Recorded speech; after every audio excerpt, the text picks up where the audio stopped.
বাড়ির কাজের মহিলার তো নিছে ওর মতন বউ, তাও আমরা বুঝতে পারলাম না। ওই পরিবারের ওই পলাশের বাসার কাজের লোক অদ্ভুত আমাকে মানে পলাশের ওই যে কাজের বেটি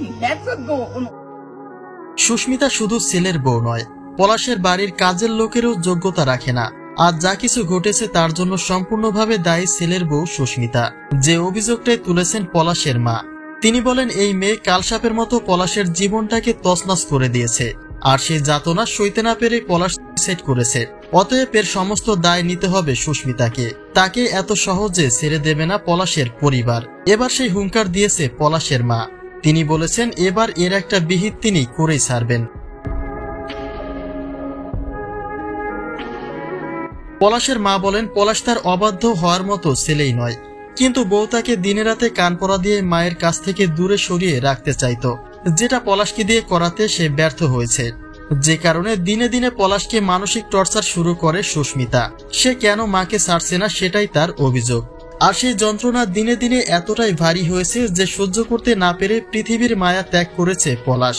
যে কারণে এর সকল দায় সুস্মিতার নিতে হবে বলে জানান তিনি। তার ছেলে পলাশ সাহা অবশ্য তার লিখিত স্বীকারোক্তিতে লিখে গেছেন যে তার এই ঘটনার জন্য কেউ দায়ী নয়, কিন্তু এটা তার শুধুমাত্র একটা অভিমানের লেখা বলেই মনে করেন পলাশের মা। তিনি বলেন তার ভালো ছেলেটা বইয়ের যন্ত্রণা সহ্য করতে না পেরেই শেষ পর্যন্ত এই ভুল সিদ্ধান্তটা নিয়েছে। অন্যান্য পুরুষের মতো হলে এমন বউ কবে সে ডিভোর্স দিয়ে দিত, কিন্তু সেটা না করে চেষ্টা করেছে বউকে মানিয়ে নিতে, আর সেই চেষ্টায় ব্যর্থ হয়ে শেষ পর্যন্ত শেষ করে দিল নিজের জীবনটাকেই।